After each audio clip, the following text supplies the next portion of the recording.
नमस्कार दोस्तों, आप सबका स्वागत है आपके अपने चैनल गवर्नमेंट एग्जाम स्टडी में। दोस्तों आज यहाँ पर हम लोग बात करने जा रहे हैं यूपी ट्रिपल जूनियर असिस्टेंट की। जैसा कि मैंने आपसे कहा था कंप्यूटर की क्लास लेकर आऊँगी, तो आज से कंप्यूटर की क्लास आपकी स्टार्ट हो रही है। टॉपिक देखो, सबसे पहले मैंने जो चूज किया है वो है डेटा प्रोसेसिंग, और आज मैं आपको थोड़ी सी थ्योरी बताऊंगी, फिर प्रैक्टिस सेट पे हम लोग आएंगे। थ्योरी इसलिए ज़रूरी है, बाकी जो भी टॉपिक आपके हैं उसमें तो आपने कहीं ना कहीं से पढ़ाई भी कर रखी होगी, कहीं ना कहीं से आपको उसके बारे में नॉलेज भी होगी। ये जो टॉपिक है आपका डेटा प्रोसेसिंग वाला, ये पहली बात तो आपके कोर्स में होना ही नहीं चाहिए, क्योंकि ये टेक्निकल टॉपिक है, पूरी तरह से टेक्निकल टॉपिक है। लेकिन न जाने क्यों यूपी ट्रिपल एससी का जब सिलेबस बनाया गया तो कंप्यूटर में ये क्यों पूछा जा रहा है, ये तो किसी की भी समझ में नहीं आएगा। खैर जो भी है, पिछली बार भी अगर आपने देखा होगा प्रीवियस ईयर में इससे 1 से 2 क्वेश्चन आए थे, इस बार भी आने की पूरी उम्मीद है। तो हम लोग सबसे पहले इसको पढ़ें, क्योंकि ये बिल्कुल नई चीज़ है और इसमें क्या आपको थ्योरी भी पढ़ानी है। कई ऐसे टॉपिक्स होंगे जहां सीधे हम लोग प्रैक्टिस सेट करेंगे, थ्योरी की कोई ज़रूरत नहीं होगी। इस टॉपिक में लेकिन आपको थ्योरी की ज़रूरत है, क्योंकि मुझे ऐसा लगता है कि ये बिल्कुल नई चीज़ है। और सबसे बड़ी बात है, सिर्फ टेक्निकल चीज़ थी, पता नहीं बार बार वही चीज़ बोल रही, जूनियर असिस्टेंट के लिए किस हिसाब से सिलेबस डिफाइन किया गया है पता नहीं। खैर चलो हम लोग क्लास शुरू कर लेते हैं। देखो आज हम जो पढ़ेंगे वो पढ़ेंगे बिग डेटा प्रोसेसिंग के बारे में। ये टॉपिक आपका बहुत इंपॉर्टेंट है। उसके पहले मैं जितनी चीज़ें बताती चलूंगी उसको ध्यान से सुनना, और इस वीडियो को पूरी प्लीज़ ध्यान से सुनना। ये पूरी वीडियो आपके काम की है, जितनी चीज़ें इसमें दिखाऊंगी बताऊंगी, प्रैक्टिस सेट जब करोगे तो वो सब चीज़ें यूज होंगी। आज मैं इसकी PDF आपको टेलीग्राम पे दे दूंगी, इसीलिए टेलीग्राम का जो लिंक दूंगी डिस्क्रिप्शन में उसको ज़रूर ज्वाइन कर लेना। और जो ये पढ़ा रही हूँ इसकी PDF भी दूंगी, इसलिए दे रही हूँ कि 2 से 3 बार उस PDF को जरूर पढ़ लेना। जो लाइनें उसमें लिखी है ना, सीधे उसी से क्वेश्चन आने वाले हैं, इसलिए उन लाइनों को याद करना है, 4 से 5 बार आपको पढ़ना है। प्लस जो डेली टारगेट दे रही हूँ, मुझे उम्मीद है कि आप सभी उस टारगेट को डेली कर रहे होंगे, वो ज़रूर करते चलो। अगर 5512 में से एक पद आपको लेना है तो जितनी चीज़ें मैं बताती चल रही हूँ उसको अच्छे से करते चलो। शुरू कर लेते हैं क्लास हम लोग। डेटा प्रोसेसिंग, आज हम लोग पढ़ने जा रहे हैं डेटा प्रोसेसिंग के बारे में, ठीक है। पहले मैं बता दूं होता क्या है, डेटा क्या होता है। देखो डेटा क्या है, कई 5-6 लोगों का कोई भी कलेक्शन कर लो, उसे आप डेटा बोलते हो। सपोज करो आपकी कॉलोनी में आप कुछ भी कोई मीटिंग कर रहे हो, कुछ कर रहे हो, तो आप क्या करते हो, लोगों के नाम, लोगों का एड्रेस, लोगों का मोबाइल नंबर ले लेते हो। वो क्या हुआ, आपका डेटा हुआ।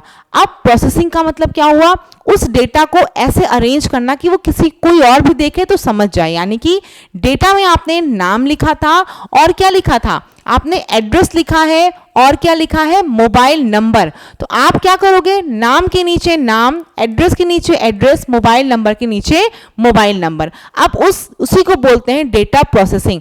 आपने लिखा लेकिन मैंने उसको पढ़ा तो मैं भी समझ जाऊं कि हाँ ये नाम है, ये एड्रेस है और ये क्या है, मोबाइल नंबर। अब यही एक चीज बता दूं क्या होता है। देखो मैनुअल जब काम करते हो तो आपके पास इंटेलिजेंस है ना, और लेकिन कंप्यूटर के पास क्या है, इंटेलिजेंस नहीं है। तो मैनुअल में और आपके जो कंप्यूटर है उसमें यही डिफरेंस हो जाता है। क्या डिफरेंस होता है, सपोज करो नाम है दीपाली, मेरा नाम है दीपाली, वो हमने लिखा दीपाली श्रीवास्तव, और हमने उसके बाद एड्रेस में लिख दिया सपोज कर लो हजरतगंज लखनऊ, ठीक है। तो आपने देखा दीपाली श्रीवास्तव नेम में है, एड्रेस में आपका हजरतगंज लखनऊ है। सपोज करो ऐसा हो जाए कि मैं गलती से, ह्यूमन एरर हो गई, और हमने क्या किया, नाम में हजरतगंज लखनऊ लिख दिया और एड्रेस में दीपाली लिख दिया। तो आप क्या करोगे, क्योंकि आप इंसान हो, मैनुअल हो, तो आप समझ जाओगे कि नहीं किसी का नाम हजरतगंज लखनऊ नहीं हो सकता है, ये जरूर कुछ गड़बड़ हुई है। इसी के लिए जो आर्टिफिशियल इंटेलिजेंस आ रहा है वो इसी के लिए आया हुआ है कि कंप्यूटर भी इंटेलिजेंस के हिसाब से सोच सके क्या नाम होगा और क्या चीज़ एड्रेस होगी, उसमें वो फीड कर दी जाए वो चीज़ें। समझ में आ रही है बातें। ये मैं इसलिए बता रही हूँ कि प्रोसेसिंग क्यों करते हैं। प्रोसेसिंग का देखो मतलब है, किसी भी जगह बोलते हैं ना प्रोसेसिंग हो रही है, प्रोसेसिंग का मतलब क्या होता है, इंफॉर्मेशन निकालना, डेटा की इंफॉर्मेशन आप तक प्रॉपर पहुंचाना, उसे ही बोलते हैं डेटा प्रोसेसिंग। क्लियर हो गया। डेटा मतलब क्या है, किसी भी चीज़ों का रैंडम कलेक्शन डेटा होता है, और उसको प्रोसेस करना, उसकी इंफॉर्मेशन निकालना, वो होती है डेटा प्रोसेसिंग। यहां देखो मैंने लिखा है डेटा प्रोसेसिंग एक प्रक्रिया है जिसमें डेटा को इकट्ठा किया जाता है और फिर उस डेटा को उपयोगी जानकारी में बदल दिया जाता है। समझ में आ रही बात। हमने बताया ना आपसे, नाम वाम सब कलेक्ट करके आप प्रॉपर चीजों में अगर कर दोगे तो वो क्या हो जाएगी, डेटा की प्रोसेसिंग हो जाएगी। उसी चीज को इंग्लिश में लिखा हुआ है, when data is collected and translated into usable information. कोशिश मैंने ये की है कि मैं हिंदी और इंग्लिश में आपको दोनों चीजें कराती हुई चलूं, लेकिन देखो कंप्यूटर क्योंकि आपका ज़्यादा इंग्लिश में है, आपको पता है हिंदी में जो चीज़ें हैं वो शायद इतनी टफ है कि आपके लिए भी मुश्किल हो जाएगी, मेरे लिए भी मुश्किल हो जाएगी। तो जहाँ मुझे लगा है मैंने दोनों लिखा है, लेकिन जहाँ पे आपको नहीं मिल पाएगा वहाँ पे सिर्फ और सिर्फ इंग्लिश के ही क्वेश्चंस भी हम लोग करेंगे, ठीक है। समझाने की पूरी कोशिश मैं करूँगी आपको, फिर भी कोई क्वेरी रहती है तो कमेंट सेक्शन में पूछ सकते हो। ये वीडियो थोड़ी सी बड़ी होगी, लेकिन प्लीज़ वीडियो बहुत इंपॉर्टेंट है, इसलिए अंत तक ज़रूर देखना। और देखो, मैं अगली वीडियो आप ही के लाइक्स पे और आप ही के चैनल के सपोर्ट के ऊपर डिपेंड करेगी। अब आप में से 10 लोग उसको देखोगे और कोई नहीं देखोगे तो देखो इतनी मेहनत जो की जा रही है वो बेकार चली जाएगी। तो अगर आपको अच्छी लगेगी वीडियो तो आप बोलोगे भी और इसको देखोगे भी, अपने दोस्तों के साथ भी शेयर करोगे। चलो, क्योंकि सारी चीज़ें देखो फ्री में ही मिल रही, कुछ आपसे यहाँ कॉस्ट नहीं ली जा रही है। ये है आपका डेटा प्रोसेसिंग का स्टेज। क्या होता है, सबसे पहले आपने डेटा का कलेक्शन किया, ढेर सारे लोगों को किसी भी चीज़ का डेटा लिया आपने, वो कलेक्शन हो गया।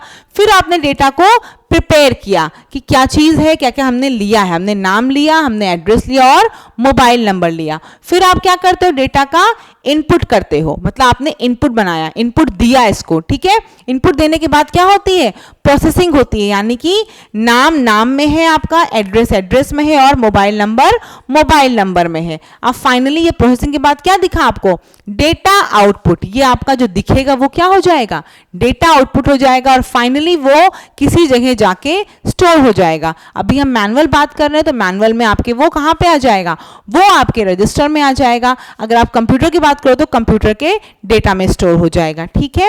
ये अभी सिंपल डेटा प्रोसेसिंग था। अब हम लोग किसकी बात करेंगे, जो हमारा टॉपिक है वो क्या है, बिग डेटा प्रोसेसिंग। पहले ये समझ लो बिग डेटा प्रोसेसिंग है क्या। देखो, आपको पता है इस समय जिस समय आप वीडियो देख रहे हो, इस 1 सेकेंड में सपोज करो मेरी वीडियो चल रही है, न जाने और यूट्यूब पे कितने रील्स, कितनी शॉर्ट्स, कितनी चीज़ें अपलोड हो रही हैं। प्लस अगर आप इंस्टाग्राम, फेसबुक, ईमेल, इन सब की बात कर लो, यानी इस 1 सेकेंड में कितना एग्जाबाइट आपका जो है वो चीज़ें स्टोर हो रही हैं।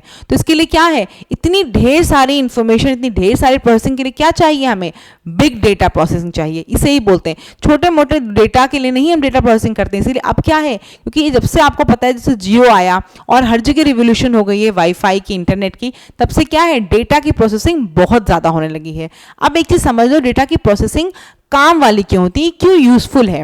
देखो, बिग डेटा प्रोसेसिंग जो है वो सभी के लिए बहुत यूजफुल है। कैसे है, आप देखो, जैसे आप यूपीट्रिपलएससी जूनियर असिस्टेंट की तैयारी कर रहे हो तो आप क्या करते हो, ढूंढते हो कोई एक चीज़, तो आपको 50 चीज़ें मिल जाती हैं और उसके बाद से देखो कि आप यूपीट्रिपलएससी जूनियर असिस्टेंट की तैयारी कर रहे हो तो आपने 1-2 बार सर्च किया है, ऑटोमेटिकली मेरी वीडियो हो या जो भी पढ़ा रहा होगा जूनियर असिस्टेंट से रिलेटेड, वो आपके पास अपने आप एक बार फीड में आ जरूर जाती होगी। आप देखना चाहो तो बहुत बढ़िया, नहीं देखना चाहो तब भी वो आपके पास एक बार आ जाती है, क्योंकि आप उसकी तैयारी कर रहे हो। तो यही चीजें किसको हेल्प कर रही हैं, यही आपकी बिग डेटा प्रोसेसिंग। और ये हेल्प किसको कर रही है, यूट्यूब को कर रही है। जैसे आप इंस्टाग्राम पे कोई रील देखते हो तो देखो, जिसका भी जो होता है, जैसे मैं पढ़ाई की चीजें देखती हूँ तो मेरी इंस्टाग्राम फीड में वही चीज चलती है। मेरा बेटा जो है वो कार्टून वगैरह देखता है, वो जब अगर फोन लिए रहेगा तो खाली कार्टून आ जाते हैं। मेरे हस्बैंड जो है वो क्रिकेट वगैरह, फूड की चीजें देखते हैं, उनके में सिर्फ वही फीड आता है। तो ये कैसे होता है, यही है आपकी बिग डेटा प्रोसेसिंग। वो तुरंत एनालाइज करके कंपनी को बताता रहता है, बूस्ट करता रहता है फ्यूचर के लिए, इस वाले को ये पसंद है, इस वाले को ये पसंद है। और आपके पास क्या होता है, वो कैटेगरी आती रहती है। जो लोग डांस वगैरह पसंद करते हैं उनके में डांस की फीड आती रहती है। तो ये कैसे होती, ये सब आपकी बिग डेटा प्रोसेसिंग से हो रही है। और ये हेल्प किसको करती है, एट द एंड कंपनीज को करती है। भाई, आपके इंटरेस्ट की चीज आएगी तो आपको अच्छा लगेगा, आप लगातार उसको देखते रहोगे। आपके इंटरेस्ट की चीज नहीं आएगी, अब हजारों करोड़ों चीज चल रही है। जो लोग वीलॉग नहीं देखना चाहते हैं, अब उनके में वीलॉग आ जाए, या डांस देखने में इंटरेस्टेड नहीं है, डांस आ जाए, तो आपको लगेगा ना आपका समय वेस्ट हो रहा है। तो ये क्या करती, हेल्प करती कंपनीज को, और आपको भी बांधे रहती है। समझ में आ रही है, यही बिग डेटा प्रोसेसिंग होती है। अब हम बात कर लेते हैं बिग डेटा प्रोसेसिंग किसने डिफाइन की है। तो इनका नाम याद कर लो, बहुत इंपॉर्टेंट है, पिछली बार नहीं आया था, इस बार इनके आने के चांसेस हैं। कि बिग डेटा प्रोसेसिंग किसने डिफाइन की है दोस्तों, डॉग लैने ने, ठीक है। इन्होंने कैसे डिफाइन की है, 5 V से। किससे, 5 V से। कौन से 5 V हैं देख लो, एक आपका है वॉल्यूम, दूसरा आपका है वेलोसिटी, वैरायटी, वैल्यू और वेरासिटी। अब इसकी हिंदी जानने की जरूरत नहीं, क्योंकि अगर आएगा तो ऐसे ही आएगा। 5V क्या है, इसकी हिंदी में नहीं आएगा, ठीक है। वॉल्यूम लिखा रहेगा, वेलोसिटी लिखा रहेगा, वैरायटी लिखा रहेगा और वैल्यू और वेरासिटी। मैं समझा देती हूँ ये होते क्या है। वॉल्यूम का मतलब देखो क्या होता है, अभी आपको मैं आगे बताऊंगी। जो डेटा होते हैं वो 3 तरह के होते हैं, structured, unstructured, semi structured. Structured क्या होते हैं? स्ट्रक्चर्ड होते हैं कि आपका जो मैंने बताया ना मैंने कि नाम के नीचे नाम हो, एड्रेस के नीचे एड्रेस हो, मोबाइल नंबर के नीचे मोबाइल नंबर है। ये कौन सा डेटा है आपका? स्ट्रक्चर्ड डेटा है, डिफाइंड डेटा है। दूसरा क्या होता है? अनस्ट्रक्चर्ड डेटा, यानी कि नाम के नीचे कुछ भी लिखा हुआ है, एड्रेस के नीचे कुछ भी है, मोबाइल नंबर के नीचे कुछ भी है। ऐसा जरूरी नहीं कि मोबाइल नंबर के नीचे ही मोबाइल नंबर है, मोबाइल नंबर के नीचे हो सकता है एड्रेस लिखा हो। ये क्या है आपका? अनस्ट्रक्चर्ड डेटा है। सेमी स्ट्रक्चर्ड क्या है? कुछ चीजें तो आपकी अरेंज होती हैं, जैसे नाम के नीचे तो नाम होगा, लेकिन एड्रेस के नीचे मोबाइल नंबर होगा, मोबाइल नंबर के नीचे एड्रेस होगा। तो यानी क्या है? कुछ चीजें आपकी स्ट्रक्चर्ड है और कुछ चीजें क्या है? अनस्ट्रक्चर्ड है। इन्हें क्या बोलते हो आप? Semi structured. क्लियर हो गया? स्ट्रक्चर्ड क्या है? तीनों चीजें या चारों चीजें, जो भी चीजें हैं वो डिफाइंड जगह हो, जहां जो होना चाहिए वो हो, वो स्ट्रक्चर्ड है। अनस्ट्रक्चर्ड कुछ भी रैंडम कहीं भी लिखा हुआ है। सेमी स्ट्रक्चर्ड दोनों चीजें हो, कुछ चीजें आपकी स्ट्रक्चर्ड फॉर्म में और कुछ चीजें अनस्ट्रक्चर्ड फॉर्म में। यहाँ जो वॉल्यूम है, वॉल्यूम का मतलब क्या होता है? कितना ढेर सारा डेटा आप 1 सेकेंड में जनरेट कर रहे हो, वो आपका वॉल्यूम होता है। वॉल्यूम वैसे भी आप लोग समझते हो कितनी मात्रा में कोई चीज है। तो वॉल्यूम क्या है आपका? वॉल्यूम रिप्रेजेंट करता है amount of structured and unstructured data. कितना डेटा जो है वो आपका कलेक्ट हो रहा है, वो आपका क्या होता है? वॉल्यूम होता है। अगली चीज देखो क्या है? वेलोसिटी। वेलोसिटी का मतलब क्या होता है? कितनी फ्रीक्वेंसी से डेटा आपका कलेक्ट हो रहा है, ठीक है, वो क्या होती है? वेलोसिटी। देखो लिखा है velocity means the frequency eight which data is received. कितनी फ्रीक्वेंसी से रिसीव्ड हो रहा है वो आपकी वेलोसिटी है। ऐसे ही अगर हम बात कर लें वैरायटी की, तो कितनी वैरायटी की चीजें आपको मिल रही हैं, यानी कि वीडियो, ऑडियो, पीडीएफ, जेपीईजी, क्या चीजें आपको मिल रही हैं, वो क्या है? आपकी वैरायटी को डिफाइन करती हैं। फिर देखो क्या है? वैल्यू। वैल्यू का मतलब होता है कितना जो डेटा हो रहा है, जो डेटा का कलेक्शन हो रहा है वो कितना यूजफुल है आपके लिए, ठीक है। जो भी डेटा का कलेक्शन हो रहा है वो कितना यूजफुल है आपके लिए, वो हो गया आपका वैल्यू। और सबसे लास्ट में है वेरासिटी। वेरासिटी क्या है? किस एक्यूरेसी से आपका डेटा कलेक्ट किया जा रहा है। देखो मैं कोशिश ये कर रही हूँ कि बहुत अच्छे से आपको समझाऊं, फिर भी नहीं समझ में आता कोई भी टॉपिक तो फटाफट से कमेंट सेक्शन में बताना। जब मैं कल फिर दोबारा आपकी क्लास होगी तो ये चीज़ें आपको दोबारा समझा सकूंगी। क्लियर है? फिर से सुन लो क्या है। वॉल्यूम आपको बताता है कितना ढेर सारा अमाउंट का डेटा आपको रिसीव हो रहा है। उसके बाद वेलोसिटी, किस फ्रीक्वेंसी से वो रिसीव हो रहा है, कितनी जल्दी जल्दी रिसीव हो रहा है, ठीक है। जैसे इंस्टाग्राम पे है, फेसबुक पे क्या हो रहा है, यूट्यूब पे क्या हो रहा है, हर सेकंड पे न जाने कितना एक्साबाइट आपका तुरंत हो रहा होगा। ऐसे ही अगर बात कर लें हम लोग किसकी, वैरायटी की, तो वैरायटी में क्या क्या मिल रहा है आपको, वीडियो है, आपको ऑडियो है, आपकी जेपीजी इमेजेस हैं, आपकी पीडीएफ फाइल्स हैं, वो सभी कितनी मिल रही हैं, ठीक है, वैरायटी हो गई। वैल्यू, कितना आपका जो डेटा कलेक्शन हो रहा है वो आपके लिए यूजफुल है ना, जो डेटा का कलेक्शन हो रहा है वो कितना यूजफुल है। फिर सबसे लास्ट में वेरासिटी, जो एक्यूरेसी है वो कितनी है, डेटा कलेक्शन की एक्यूरेसी है वो कितनी है। तो बिग डेटा प्रोसेसिंग के ये 5 V बहुत इंपॉर्टेंट है, इन्हीं के हिसाब से आपकी डेटा की प्रोसेसिंग होती है और आपको इंफॉर्मेशन पता चलती है। आगे देख लो, ये देखो यही स्ट्रक्चर है, क्या क्या है देखो, वॉल्यूम है आपका, use amount of data, variety है, डिफरेंट फॉर्मेट्स ऑफ डेटा यानी कि ऑडियो है, वीडियो है, और क्या है आपका पीडीएफ है, ठीक है, जेपीईजी फाइल्स हैं, ये आपकी क्या है, वैरायटी है। वैल्यू यानी कि कितना डेटा जो मिल रहा है वो आपके लिए यूजफुल है। वेलोसिटी मैंने बताया किस फ्रीक्वेंसी से डेटा आपको रिसीव हो रहा है। वेरासिटी क्या होती है, अनसर्टेनिटी वगैरह यानी कितनी एक्यूरेसी से आपको डेटा मिल रहा है। ठीक, चलो आगे देख लो। ये मैंने क्या दिखाया, ये वही चीज दिखाई है जो मैं आपको अभी समझा रही हूँ कि बिग डेटा करता क्या है। मैकडॉनल्ड्स में लगातार आप परचेज करते हो, अब तो हर चीज़ ऑनलाइन ही लिंक्ड है आपकी, तो मैकडॉनल्ड्स का पूरा डेटा, कितने लोग आए कितने लोग गए, सारा देखते हो ना आप, एंट्री करते हैं वो अपने कंप्यूटर पे कि आपका बिल जो है वो वहाँ से जनरेट हो, तो वो सब चीज़ क्या है, सब बिग डेटा प्रोसेसिंग में जा रही है, सब डेटा जो है वो एनालाइज हो रहा है, स्टोर हो रहा है। Facebook, Amazon, Google, Instagram, Snapchat, Apple, Netflix, Starbucks, American express, ये सब लोग क्या कर रहे हैं इस समय, बिग डेटा प्रोसेसिंग कर रहे हैं। यानी कि देखो ये सब क्या करते हैं, किसी जगह पे अपना डेटा स्टोर करते हैं। देखो एक चीज़ समझो, यूट्यूब पे कोई वीडियो पड़ गई, जैसे मेरी चैनल की वीडियो पड़ रही है, आज के 100 साल बाद मैं नहीं रहूंगी लेकिन मेरी वीडियो रहेंगी, तो वो कैसे रह रही हैं, किसी जगह सारी चीज़ों का बैकअप लिया जा रहा है, और एक जगह नहीं लिया जाता है, ये जो बैकअप होता है 2 से 3 जगह स्टोर होता है, अनस्ट्रक्चर्ड फॉर्म में स्टोर होता है, स्ट्रक्चर्ड फॉर्म में स्टोर रहता है। क्यों ऐसा करते हैं कि सपोज करो एक मशीन, एक डिवाइस आपकी फेल भी हो जाए तो बाकी दोनों जगह क्या है, चीज़ें स्टोर रहें। और इस समय आपको पता है कितना ज़्यादा डेटा जनरेट हो रहा है कि शायद प्रोसेस कंप्यूटर के ही बस की बात है, मैनुअल तो इंसान सोच सोच के ही समझ नहीं पाएगा कितना डेटा प्रोसेस हो रहा है ना। तो ये डेटा प्रोसेसिंग आपका यही काम कर रहा है इस समय, जो इतना डेटा जनरेट हो रहा है उनको क्या कर रहा है, प्रोसेस कर रहा है, उनको यूजफुल इंफॉर्मेशन में कन्वर्ट कर रहा है। टाइप्स ऑफ बिग डेटा देखो कई बार पूछे जाएंगे आपसे, तो टाइप्स ऑफ बिग डेटा कितने हैं, 3 टाइप का मैंने बता दिया आपको। स्ट्रक्चर्ड, एक ही पैटर्न को फॉलो करें, यानी कि नाम की जगह नाम, एग्जाम्पल दे रही हूँ खाली ये, एड्रेस की जगह एड्रेस और मोबाइल नंबर की जगह मोबाइल नंबर। सेमी स्ट्रक्चर्ड बाद में बताऊंगी। अनस्ट्रक्चर्ड, रैंडम वे में कुछ भी हो, नाम के नीचे कुछ भी आपका कर दिया जाए, एड्रेस के नीचे कुछ भी, मोबाइल नंबर के नीचे कुछ भी, वो अनस्ट्रक्चर्ड है। सेमी स्ट्रक्चर्ड में क्या है, इन दोनों का कॉम्बिनेशन होगा, कुछ चीज़ें आपकी स्ट्रक्चर्ड फॉर्म में होंगी और कुछ चीज़ें आपकी अनस्ट्रक्चर्ड फॉर्म में होंगी। आगे देख लो, 5 stages of big data processing. Stages होती हैं बिग डेटा प्रोसेसिंग की। पहला काम क्या करेगा बिग डेटा प्रोसेसिंग होने के लिए, डेटा का एक्सट्रैक्शन होता है। पहले डेटा निकाला जाता है कि इस डेटा में क्या क्या चीज़ें हैं, जिस भी चीज़ का डेटा होता है पहले क्या करते हैं, डेटा जो होता है उसका एक्सट्रैक्शन होता है, उसको निकाला जाता है।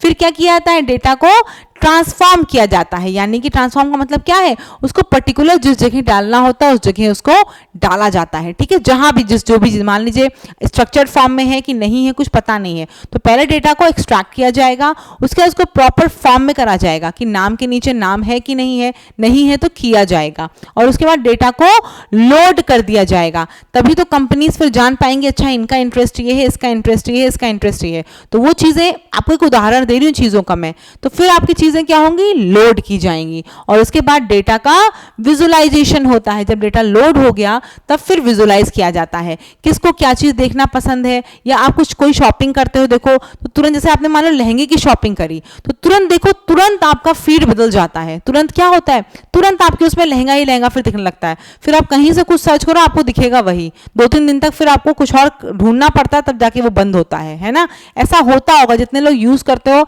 आप सभी को पता है, यूट्यूब पे भी आप कुछ सर्च कर लो, एक चीज न्यूज कोई सर्च कर लो, फिर पूरा वही आने लगता है। यूं पुलिस पेपर लीक कर लो या कोई चीज टॉपिक कर लो, फिर देखो तुरंत वही चीज आने लगती है, क्योंकि समझ जाता है वो कि आपको इसमें इंटरेस्ट है।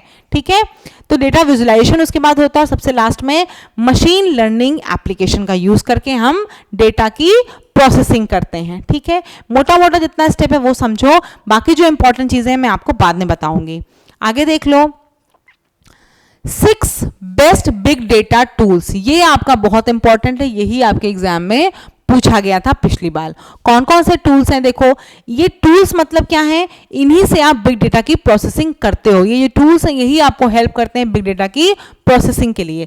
पहला नाम क्या दिख रहा है आपको, अपाचे स्पार्क, दूसरा हडूप। देखो मैंने नाम जो लिखा है उसको मैं बोलूंगी और हिंदी में वैसा ही मिलेगा, ऐसा नहीं है कि हडूप का कुछ और लिख के आएगा, ऐसे ही एग्जाम में लिख के आया था पिछली बार आपने देखा होगा, तो हडूप का क्या था, ऐसे ही नाम लिख के आया था। ठीक है, हडूप, atlas.ti, HPCC, अपाचे कसांड्रा, और क्या है आपका स्ट्रॉम। ठीक है, ये सारे नाम देख लो, अभी आप इसकी मीनिंग क्या है वो चीजें मैं समझाऊंगी, लेकिन टूल्स जान जाओ। मान लो आपसे पूछा जाए इसमें से कौन सा बिग डेटा प्रोसेसिंग का टूल नहीं है, तो आपको सारे नाम पता होंगे, तो आप क्या कर लोगे, एलिमिनेट कर लोगे। ठीक है, तो बिग डेटा प्रोसेसिंग के टूल देख लो, पिछली बार नहीं आया तो हो सकता है इस बार यही पूछ लिया जाए, बिग डेटा प्रोसेसिंग का इनमें से कौन सा टूल नहीं है। तो बहुत ध्यान से इसको पढ़ के जाना। और मैं बार बार बोल रही हूँ, वीडियो बड़ी होगी लेकिन ध्यान से सुन के जाओगे, फिर जो PDF दूंगी उसको 2 से 3 बार पढ़ के जाओगे, पढ़ लोगे तो कल जब हम प्रैक्टिस सेट करेंगे कल की क्लास में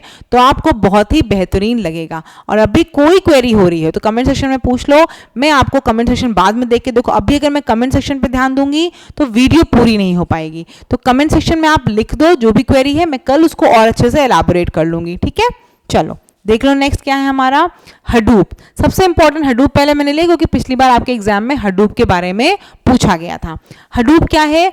हडूप के बिना बिग डेटा एनालिसिस आपकी अधूरी है। क्यों? क्योंकि ये आपका ओपन सोर्स है। ओपन सोर्स का मतलब समझते हो? ओपन सोर्स का मतलब कोई चीज आपकी फ्रीली अवेलेबल हो पब्लिक को, उसे बोलते हैं ओपन सोर्स। ठीक है, फ्रीली अवेलेबल है, पैसा नहीं पड़ता है। तो ये क्या है? Open source big data analytics tool है। हडूप सभी प्रकार के डेटा के लिए विशाल भंडारण प्रदान करता है। विशाल भंडारण समझ रहे हो ना? किसी भी टाइप का डेटा हो उसके लिए क्या करता है? बड़ा स्टोरेज देता है। चाहे आपकी वीडियोस हो, चाहे आपकी ऑडियोज हो, चाहे आपका PDF हो, सबके लिए क्या करता है? बहुत बड़ा स्टोरेज होता है, एक तरह से समझ लो। तो ये क्या है? अपनी अद्भुत प्रसंस्करण शक्ति और असंख्य कार्यों को संभालने की क्षमता के साथ हडूप आपको कभी भी हार्डवेयर विफलता पर विचार करने की अनुमति नहीं देता है। जबकि आपको हडूप के साथ काम करने के लिए क्या जानना जरूरी है? जावा। अगर आपने देखा होगा प्रीवियस ईयर, तो प्रीवियस ईयर में यही क्वेश्चन आपसे पूछा गया था कि हडूप के साथ काम करना हो तो आपको कौन सी लैंग्वेज आनी चाहिए। वहाँ ऑप्शन था C++, पाइथन और आपकी जावा। ठीक है, क्लियर हो रहा है? तो ये आपको कौन सी यहाँ पे लैंग्वेज चाहिए? आपको हडूप के साथ जावा चाहिए। ठीक है, क्लियर हो गया? अब इस चीज को देखो, मैं बार बार नहीं बोलूंगी, PDF आपको दी जाएगी, टेलीग्राम से जुड़ जाओ, वहां पर आपको जो PDF दी जाएगी 3 से 4 बार आप इस PDF को पढ़ना। मुझे उम्मीद है कि आपको अच्छे से समझ में आ जाएगा। तो वो टर्म्स आपको याद करने ही पड़ेंगे क्योंकि वैसे ही एग्जाम में पूछे जाएंगे और ज़्यादा डीप में नहीं पढ़ सकते। बार बार कह रही हूँ, कॉम्प्लेक्स टॉपिक है, ये है टेक्निकल पूरा टॉपिक। अब आपको क्योंकि पढ़ना है इसलिए मैं जो इंपॉर्टेंट है, जो एकदम सटीक चीज़ें हैं वही खाली पढ़ा रही हूँ। आगे देख लो, ये इंग्लिश में लिख दिया है। जो इंग्लिश मीडियम वाले हो वो PDF में इंग्लिश में पढ़ लेना। मैं बता रही हूँ, मैंने कोशिश ये की है मैं हिंदी और इंग्लिश दोनों लेकर चलूँ साथ में, लेकिन क्योंकि कंप्यूटर जो है वो आपकी इंग्लिश में ज़्यादा है, इंग्लिश में चीज़ें ज़्यादा अवेलेबल हैं और उतनी हिंदी शायद मैं भी शुद्ध नहीं कर पाऊंगी। और अगर शुद्ध कर भी दी, विकिपीडिया जैसे करने पर शुद्ध आ जा रही है, तो वो इतनी भयंकर क्लिष्ट हो जा रही है कि मुझे लगता नहीं किसी के समझ में आएगी। तो उसको बेहतर होगा कि हम लोग इंग्लिश में ही कंटिन्यू करें। तो ये इंग्लिश मीडियम वालों के लिए देख लेना। आगे देखो, दूसरा हमारा क्या है आज? Apache spark. ये हमारा दूसरा टूल है। इसमें क्या है देखो, इसको हडूप का उत्तराधिकारी माना जाता है। क्यों माना जाता है? क्योंकि हडूप की कुछ कमियां हैं। क्या कमी है? पहली कमी बता दूं आपको, हडूप में सबसे बड़ी दिक्कत जो है वो क्या है? रियल टाइम प्रोसेसिंग नहीं करता है। रियल टाइम प्रोसेसिंग मतलब समझते हो? जैसे कि आपकी लाइव क्लास चल रही हो, वो क्या है? आपकी रियल टाइम प्रोसेसिंग है। जो पढ़ा रही हूँ सीधे सीधे आप पढ़ते चल रहे हो। ऐसे ही जैसे आपने पैसा ट्रांसफर किया वो तुरंत किसी को मिल गया, वो क्या है? आपकी real time processing. Hadoop real time processing नहीं करता है। क्यों नहीं करता? एक तो कॉस्ट, अगर आप जो कुछ चीज़ें आपकी फ्रीली अवेलेबल है हडूप पे और कुछ चीज़ें आपकी पैसे से हैं। तो जब आप रियल टाइम प्रोसेसिंग की बात करते हो तो हडूप में बहुत कॉम्प्लेक्स है और हडूप की कॉस्ट भी बहुत ज़्यादा हो जाती है। तो हडूप में रियल टाइम प्रोसेसिंग नहीं होती है। ये बहुत इंपॉर्टेंट, अभी मैं आपको प्रैक्टिस सेट में ये चीज़ें कराऊंगी भी। तो हडूप में क्या है? रियल टाइम प्रोसेसिंग नहीं होती है। जबकि अपाचे स्पार्क में क्या है?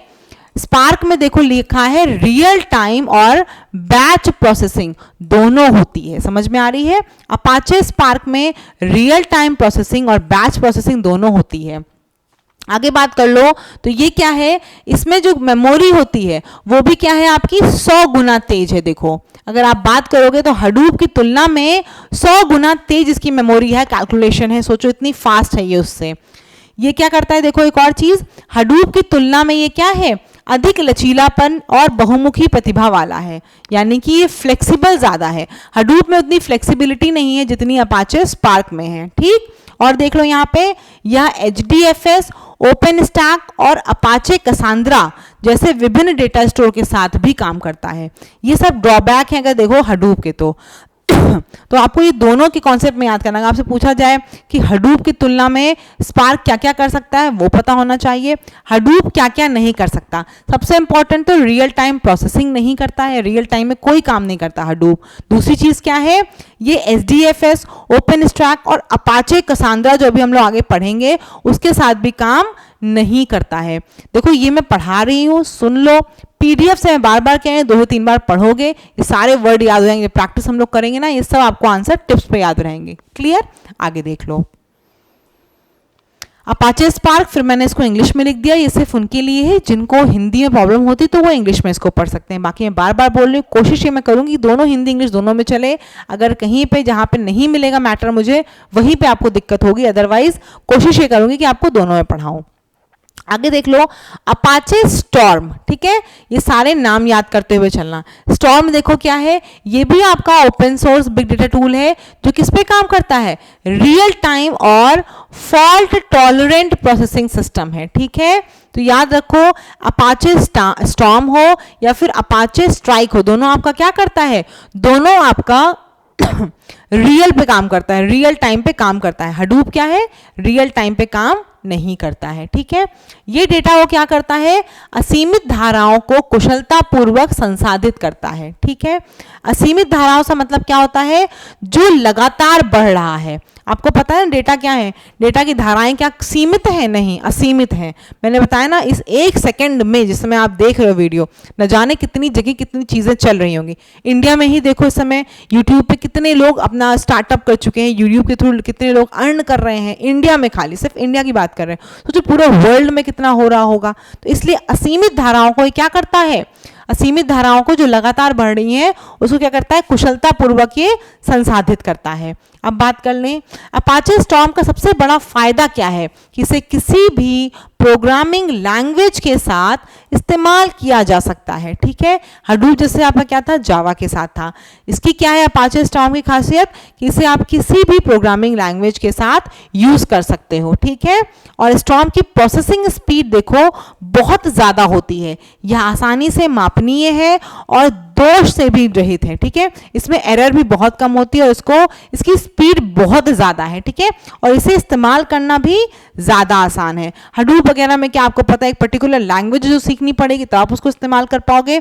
इन सब में क्या है, कोई भी लैंग्वेज का यूज कर सकते हो आप, प्रोग्रामिंग लैंग्वेज का, इसीलिए इसका इस्तेमाल क्या है, आसान है। अगर आपसे पूछा जाए किसका इस्तेमाल आसान है तो आप बताओगे अपाचे स्टॉर्म का क्या है आपके पास, आसान, बहुत ज्यादा, इसका यूज बहुत आसान है। ठीक है, आगे देख लो, फिर वही इंग्लिश में है, आप देख लेना इंग्लिश मीडियम वाले PDF में। आगे देख लो, हमारे पास है अपाचे कैसेंड्रा।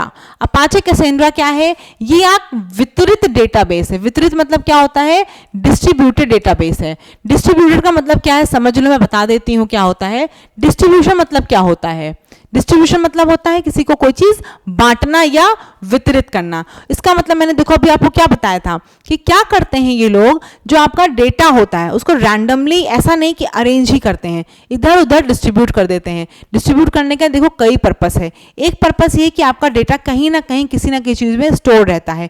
सपोज करो कोई एक चीज कुछ आपकी खराब हो गई, कुछ है, तो वो कहीं ना कहीं आपका डेटा आपको स्टोर मिल जाए। तो ये क्या करता है, वितरित करता है आपका डेटा, यानी कि डिस्ट्रीब्यूटेड डेटाबेस होता है जो प्रदर्शन दक्षता से समझौता किए बिना उच्च उपलब्धता और मापनीयता प्रदान करता है। समझ में आ रही है बात, उच्च उपलब्धता मतलब तुरंत अवेलेबिलिटी देता है, इसीलिए डिस्ट्रीब्यूटेड फॉर्म में है। देखो आपने पढ़ा होगा कि नहीं मुझे नहीं पता, पैकेट नेटवर्क होता था एक, नेटवर्क की बात अगर हम लोग करते तो पैकेट नेटवर्क होते थे, जो पैकेट नेटवर्क पे एक एड्रेस करके उसको भेज दिया जाता था, उसी एड्रेस से बाद में हम उसको ट्रैक भी कर लेते थे, लेकिन वो किसी भी जगह चला आता था, बस हम एड्रेस से उसको बाद में रिट्रेस कर लेते थे। तो यहाँ भी यही कर रहे हैं, डिस्ट्रीब्यूशन रैंडम हो जा रहा है, लेकिन जब आपको अवेलेबिलिटी की बात हो रही है तो उच्च उपलब्धता प्रदान कर रहा है, यानी कि हाई अवेलेबिलिटी इसकी आपको मिल रही है। ये सबसे अच्छे बड़े डेटा टूल में है जो संरचित यानी कि स्ट्रक्चर्ड, सेमी स्ट्रक्चर्ड, अर्धसंरचित और असंरचित यानी कि अनस्ट्रक्चर्ड सभी प्रकार के डेटा सेट को समायोजित कर सकता है।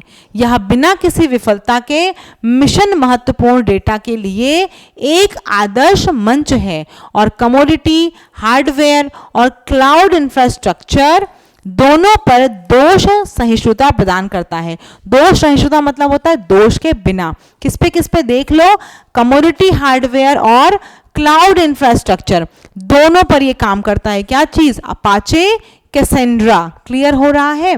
चलो आगे देख लो, इंग्लिश में इसको लिखा हुआ है। फिर अपाचे फ्लिंक क्या है ये भी देख लो। देखो जितनी चीजें मैंने बताई हैं इसके आगे जब प्रैक्टिस सेट हम लोग कराएंगे तो मुझे पता है कि आपको और अच्छे से क्लियर हो जाएगा, लेकिन जब हम लोग प्रैक्टिस सेट कराएंगे उसके पहले आपका काम क्या है, इस पीडीएफ को 2 से 3 बार पढ़ लेना, तो आपको प्रैक्टिस सेट में मजा आएगी, आपको अच्छा भी लगेगा। अपाचे फ्लिंक क्या है? ये भी आपका open source data analytics tool है। ये क्या करता है? बाउंडेड और अनबाउंडेड डेटा स्ट्रीम के लिए प्रोसेसिंग करता है। ठीक है, इसमें किस लैंग्वेज को लिखा जाता है? जावा और स्काला में लिखा जाता है। देर से आने वाले डेटा के लिए भी क्या करता है? उच्च सटीकता के परिणाम प्रदान करता है। फ्लिंक क्या है? एक फॉल्ट टॉलरेंट है। फॉल्ट टॉलरेंट का मतलब क्या है कि कोई दोष भी आएगा तो उसको ये सही कर सकता है। फॉल्ट टॉलरेंट है यानी इसमें आसानी से फॉल्ट से उबरने की क्षमता है। यह हजारों नोड्स पर प्रदर्शन करते हुए बड़े पैमाने पर उच्च प्रदर्शन दक्षता प्रदान करता है। यह क्या करता है? कम विलंबता यानी कि बहुत कम समय लेता है, देरी नहीं करता है। उच्च थ्रूपुट स्ट्रीमिंग करता है और घटना समय और राज्य प्रबंधन का समर्थन करता है। अपाचे फ्लिंक आपका देखो सबका नाम एक ही जैसा है, Apache Cassandra, Apache Flink, Apache Storm, Hadoop. तो सबको अच्छे से ध्यान से देके चलना है किसमें क्या चीजें हैं और किसमें क्या चीजें नहीं हैं। क्लियर? अब ये देखो आपके क्वेश्चन आंसर हैं, लेकिन ये क्वेश्चन आंसर हम लोग आज नहीं करेंगे, ये कल की क्लास में करेंगे। क्यों? क्योंकि आज तो ये नया टॉपिक है आपका, नई चीजें आपने पढ़ी है। मैं चाहती हूँ पहले आप पीडीएफ को 2 से 3 बार करो, फिर हम लोग प्रैक्टिस सेट करेंगे। क्लियर है? बिग डेटा प्रोसेसिंग की कई चीजें मैंने आपको बता दी जो पिछली बार पूछी गई थी और इस बार पूछे जाने की चीजें हैं। जैसे पहली चीज मैंने आपको क्या बताई, हुडूप किस लैंग्वेज में लिखा जाता है, तो आपको पता चल गया है हुडूप जो है वो जावा में लिखा जाता है। हुडूप की डिसएडवांटेज क्या है कि ये रियल टाइम प्रोसेसिंग नहीं करता है। ठीक है, रियल टाइम प्रोसेसिंग इसमें नहीं होती है। अगर बात कर लें तो बाकी किसमें होती है, अपाचे आपका स्टॉर्म जो है उसमें क्या होती है, उसमें आपकी रियल टाइम प्रोसेसिंग होती है। अपाचे स्टॉर्म में क्या चीजें हैं बताना मुझे, क्या चीजें आपके काम की हैं। एक तो ये है कि अपाचे स्टॉर्म जो है वो हुडूप से ज्यादा बेहतर है और ज्यादा अच्छी स्पीड में काम करता है, रियल टाइम पे काम करता है। फिर आपसे अगर मैं क्वेश्चन पूछूंगी कि ऐसा कौन सा इसमें आपका टूल है, बिग डेटा टूल है जो कि हर प्रोग्रामिंग लैंग्वेज पे काम करता है, मुझे आप लोग कमेंट सेक्शन में बताओगे कौन सा ऐसा बिग डेटा टूल है जो हर प्रोग्रामिंग लैंग्वेज में काम करता है। ठीक है, सारे बिग डेटा टूल के नाम पढ़ लेना बहुत अच्छे से, एग्जाम में उन्हीं में से कुछ ना कुछ आएगा, ऐसी मेरी उम्मीद है और ऐसा ही आने वाला है। क्योंकि उससे ज़्यादा डीप में अगर आपसे पूछ लिया जाएगा तो मुझे लगता है फिर उसके लिए आपको बीटेक या टेक्निकल कोई डिग्री लेनी पड़ जाएगी। तो जितना मैं बता रही हूँ उतना ज़रूर कर लेना। कल हम लोग जब क्लास करेंगे तो हम लोग ये सारे क्वेश्चंस करेंगे। क्लियर? चलो तो फटाफट से अगर चैनल पे नए हो गए चैनल को सब्सक्राइब जरूर कर लेना, अपने दोस्तों के साथ शेयर कर लेना और टेलीग्राम ग्रुप से जरूर जुड़ जाना। मैं लगातार कह रही हूँ जितना आप लोग देखोगे इन वीडियोस को तो मैं उतना ही अपलोड करूंगी, नहीं तो देखो फ्री कंटेंट अवेलेबल कर रही हूँ। और मुझे आपको पता है मेरे पास और भी चीज़ें हैं, ऑफलाइन क्लासेस भी और भी 2-3 काम है, लेकिन सिर्फ और सिर्फ आपके सपोर्ट की वजह से आप सब लगातार बोल रहे हो क्लासेस लेने के लिए, इसीलिए क्लासेस ले रही हूँ। तो क्लासेस ले रही हूँ तो प्लीज़ उसको सपोर्ट भी करना, उसको देखना भी, क्योंकि मेहनत जब आप देखोगे बताओगे कि हाँ अच्छा कंटेंट है, कुछ लग रहा है कि नहीं ये चीज़ और अच्छे से एक्सप्लेन करिए मैम, ऐसी स्पीड रखिए या ऐसे इसको करिए, तो उसको मैं और अच्छे से कोशिश करूँगी सुधारने की। लेकिन देखिएगा ज़रूर वीडियो और पसंद आए चैनल को सब्सक्राइब ज़रूर करना। धन्यवाद।